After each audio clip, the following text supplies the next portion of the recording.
Hello, welcome to the Ant-Man channel. It is Monday the 27th, the 27th of July 2015. Sorry, I get distracted. Welcome to the show. It is gonna be one of these, this headline is quite a headline. All I gotta say. I have a loss for words as to what I'm getting myself into here. ChristianPost.com, under the column of politics, has published an article. This came out on the 21st. It's by Samuel Smith, who's a Christian Post reporter. It's just crazy to say. Look, but this is Dr. Ben Carson saying this, so it's worth paying attention to. It's worth listening. It's worth, kind of putting up with whatever it is, whatever tension there is, to just kind of listen to the doctor here and see what he has to say on this issue here. The whole purpose of Planned Parenthood is to eliminate black people, Ben Carson says. Presidential candidate Ben Carson speaks at the Faith and Freedom Coalition's Road to Majority Conference in Washington, D.C. on June 19, 2015. Is the thumbnail. All right.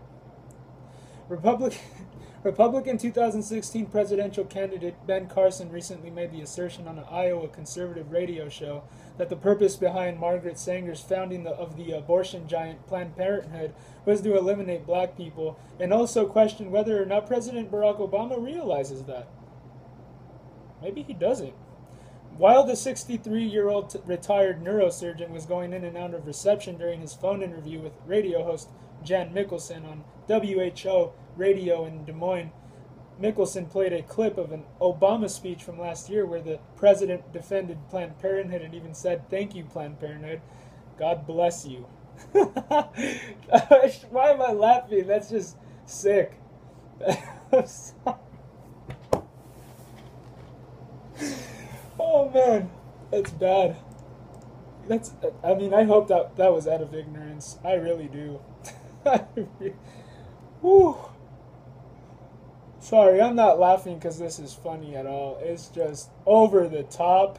It's over the top. It's so over the top that you couldn't write this stuff, man. I mean, when Carson reestablished cell phone connection, he was asked to comment on the president's remarks. You wonder if he actually knows the history of Planned Parenthood and Margaret Sanger, who is trying to eliminate black people, Carson replied. That was the whole purpose of it. Mickelson then played an audio clip of 2016 Democratic frontrunner and former Secretary of State Hillary Clinton from 2009 when she was awarded the Planned Parenthood Margaret Sanger Award in her acceptance speech. Clinton gave high praises to Sanger even though Sanger was known for advocating racist ideals. I admire Margaret Sanger enormously. Her courage, her tenacity, her vision, Clinton stated. I am really in awe of her. Mickelson responded by saying, "How hypocritical is it for people to destroy Confederate flags and Confederate tombstones, but still continue to honor Sanger?" That is so ironic if you think about it, because, yeah, now that you think about it, Margaret Sanger was kind of racist, and she had eugenicist ideologies. She was a crazy person, in my opinion. She's... This is so over the top. I can't handle it. Alright. Carson replied to the Clinton soundbite by stating that the soundbite will most surely be used against her in the general election, no matter who the Republican nominee turns out to be. I am delighted to have her saying that on tape because if I am a nominee and we are in the race, believe me, that quotation that she just said will come back and it will be in a context that people can understand, Carson argued. She has done us a great favor right there. That is a ticking time bomb, and of course, her whole relationship with Sal Alinsky. It's all coming out, dude. I mean, really, if she wants to go there, I guess, but not... It's not, with the whole eugenicist thing, that's not just blacks, man. That's everybody, that's population control. I think that even has to do with worshiping the creation rather than the creator. People who are hardcore environmentalists come up with the craziest ideas sometimes. And I mean, I just say that, you know, hey, um, we could be doing a lot better with the money that we put towards some of that stuff, and especially looking for aliens in outer space. But you know, it's not like, you know, we could. I mean, these Planned Parenthood.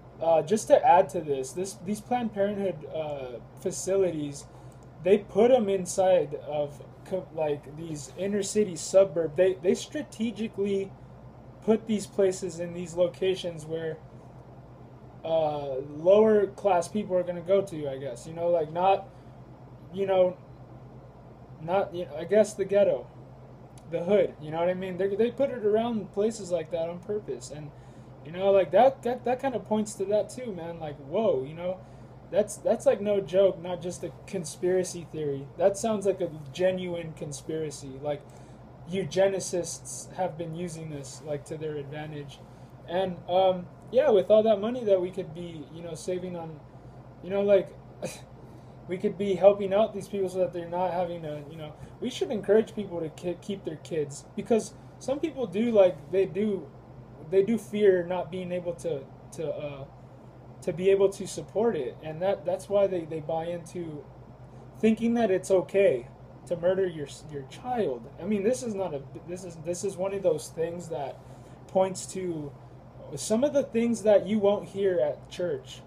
For real, like, you won't hear people talking about this at church because it's really bad. It brings people down, and you want to be chipper all the time at church. We have like a bad habit of being always like, you know what I mean, kind of like in a chipper mood, like an attitude like that, when some people are going through some stuff and you're not allowing them to bring it in and sharing that with them and help them in it and all that. And yeah, like, you know, though that's something that should be stood against in a, not, I'm not taking it, you know, I can't, you know, what you're not going to hear in Sunday school or in church is that when your country is given over to thinking that this is okay, the morality is so low, the depravity is so bad, that the Planned Parenthood people, the CEO, even defended selling the body parts. Came out in Life News today. When you got that going on, you've reached total depravity, and I feel like you're on a roller coaster right now, and you're about to get like right there, and then you fall. But it's like, you know, it shouldn't shake you at all, though, Christian. You should be absolutely encouraged right now to be stronger than ever, and know that none of this it can shake you. It doesn't, you know what I mean? God's still sovereign in his providential sovereignty. He still controls everything. Got to trust in him in these things, because we could be talking about like straight judgment, but we could still find our joy, our peace, our hope in the Lord, and have the right attitude. You know, we're not, you know, living our lives like, no, we're rejoicing. We're always, like it says in the Bible, like we're always mourning for, like, with those who mourn. We're always, like, you know, suffering, but always rejoicing at the same time. There's a lot of things that people will take as contradictions in the Bible, for sure, but like they're things that only you can understand through a relationship with the living God. Because when you do, you realize that he puts you through these things to mold you. He is the potter. You are the clay. He is trying to make you into the form. He's trying to shape you into the likeness of his son, so that you could be strong, and you can have integrity and honor God and do the things that are righteous. We have to be just.